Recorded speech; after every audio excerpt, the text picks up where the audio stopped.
Hello, fellas.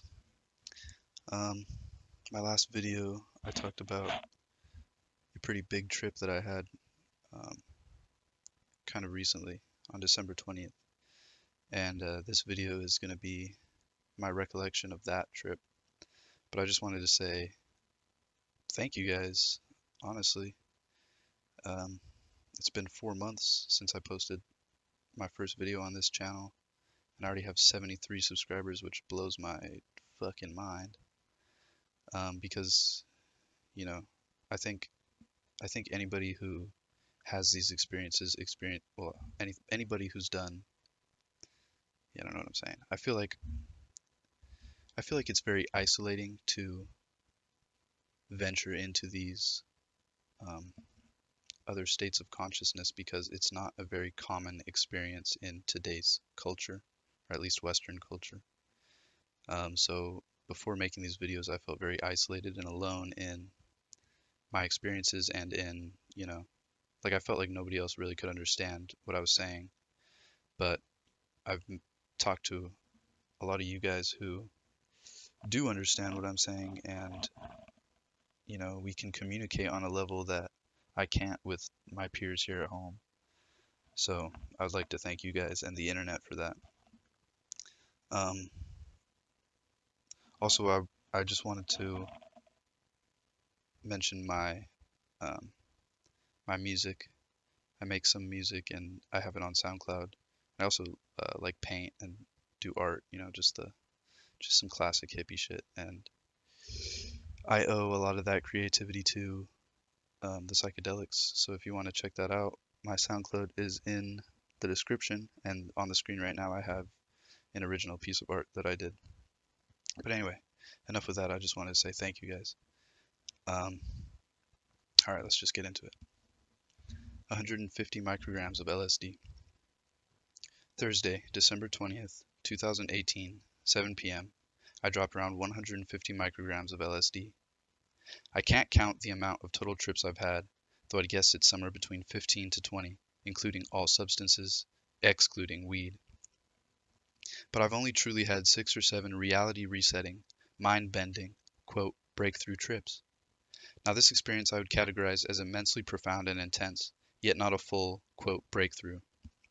I say breakthrough in quotes because, in my opinion, the highest attainment one can reach on LSD is the nirvana, oneness, or complete conversion to God-level consciousness. Now with mushrooms and even extremely high-dose weed edibles this is possible, but a, quote, breakthrough on mushrooms is something completely different than this oneness with the source consciousness. My experience with deep-level mushroom trance is that one can enter another realm entirely, like another dimension with lucid entities, and it's just different than acid. While acid, though extremely alien feeling, simply realigns you with this dimension and the spirit of entirety present in our universe. I will say that I have, over time, increased my sensitivity to these psychedelic substances, and what this means to me is that I can reach deeper trance-like states easier on lower doses. I would like to attribute this to my disciplined practice of medicinal psychedelic rituals and my daily meditation and mindfulness, though it could be the result of many things. With that said, I will try to recall as much as I can from this low to moderate dose of LSD. At 7 o'clock, I prepared my room for my trip. I put away anything sharp or anything that could be dangerous. I prepared my headphones near my pillow and water on my nightstand and so on. I then dropped the tab of acid. I allowed it time in my mouth as I chewed on the paper for around 10 minutes. I proceeded to play Minecraft on my PC as I waited for the first effects. I smoked some weed as well during the come-up to speed up the elevating process. Around 40 minutes in, I felt the first effects. For me, the first feeling is always the same for every LSD trip I've had. And this is the feeling of my skin and body becoming very sensitive to touch and feel. I could feel the slightest flow of air brush over my skin, and I could consciously detect even the smallest amount of activity in my digestive organs. Anxiety began to build with subtlety as my thoughts slowly began to speed up faster and faster, my internal voice becoming loud and almost panicked. I've been here many times before, and I knew that this was the point where I take a few more tokes and lay down with music for the most intense part of the come up. So I left my so I left my computer monitors on for light and slipped under my blankets. It's around 9 o'clock by this point. I remember feeling very uneasy and struggling to find a song or album that interested me in the slightest. The walls and ceilings began to breathe slowly and rhythmically. Shadows began to sway and spin into little eyes scattered on the walls, and light began to dance and float about. I eventually found myself listening to C418's album, One. The songs were magical and ambient and without vocals, so I began to feel the entrancement of the noises. There is always a point in my trip where I start the process of letting go. After dealing with my immediate mental struggles, thoughts of girlfriend, family, and other egoic attachments, like money, I am met with the void. There's always a point, it seems to me, where the room gets very quiet.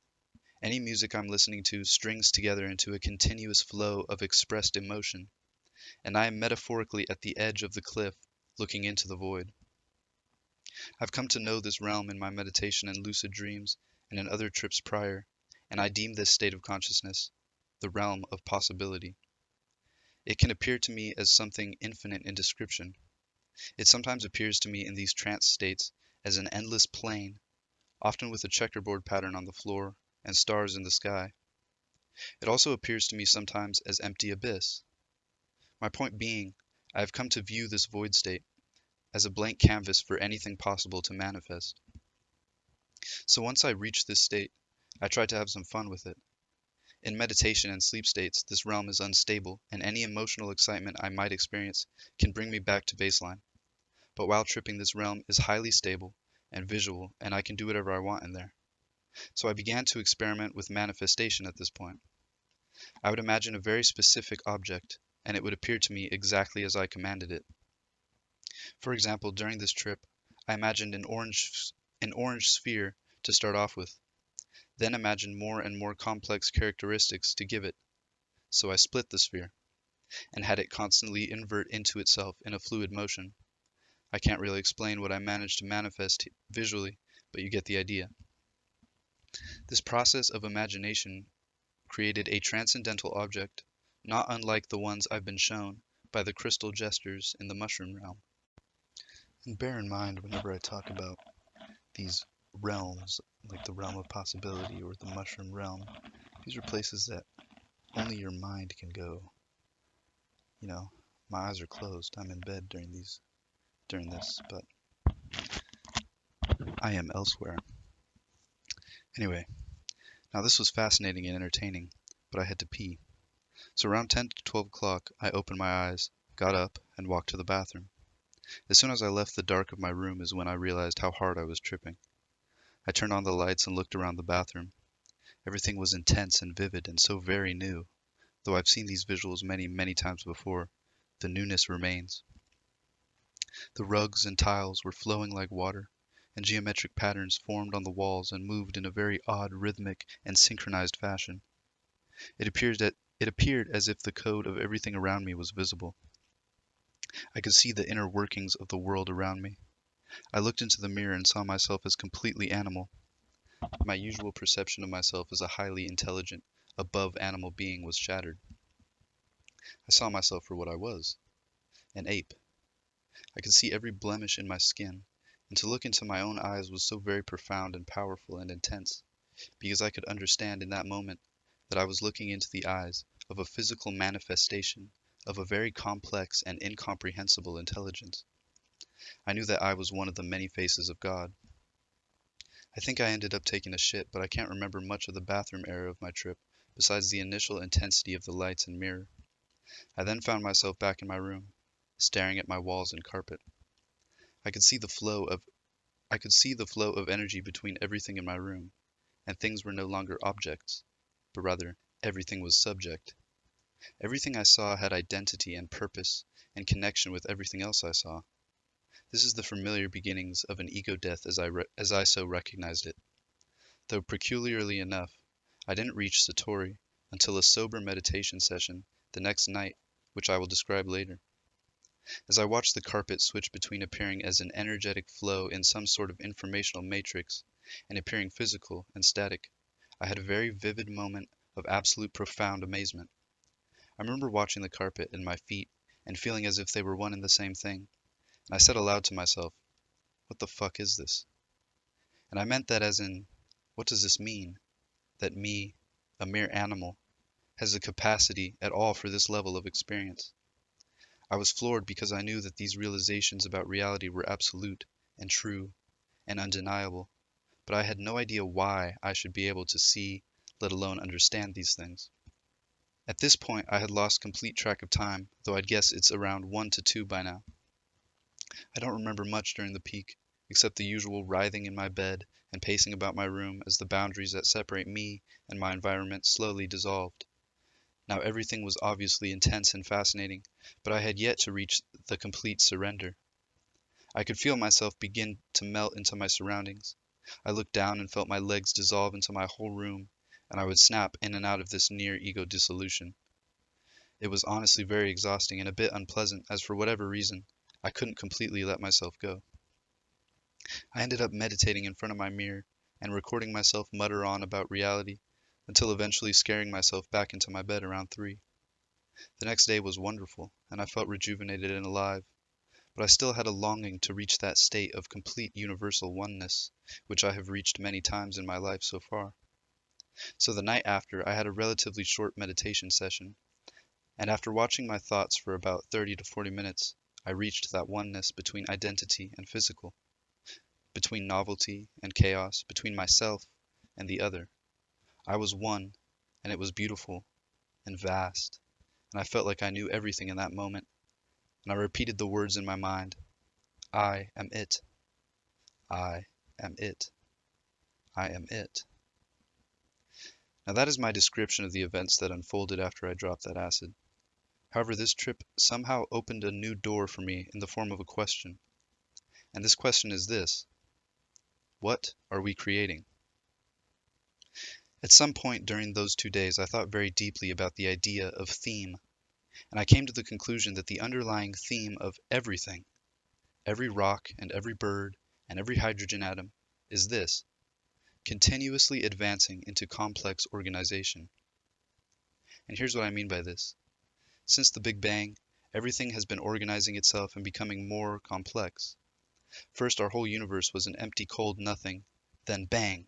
A swirling mass of gas exploded into existence, which slowly organized to become spherical bodies, called planets, which complexified to become even hotter, larger bodies called stars, and then solar systems, and eventually that swirling infinity of gas that was our universe organized itself into you, listening to this. So this means that the universe is always creating something more complex and more intelligent than whatever came before, and will continue to do so through and after us. Now supposedly, we know how it all started, and theoretically, the universe ends in a sad and cold death as it will continue to expand further and further into infinity, separating the stars from each other. So what is the universe creating?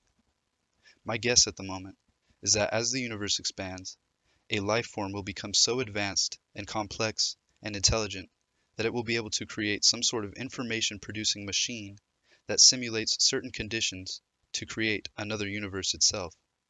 And this would complete the cycle of existence. The same way a seed grows into a flower that drops seeds that grow into a flower that drops seeds that grow into a flower that drops seeds. Our Big Bang could have come from the smartest computer of the most advanced life form in the cold and spreading universe before us. Or I could be crazy.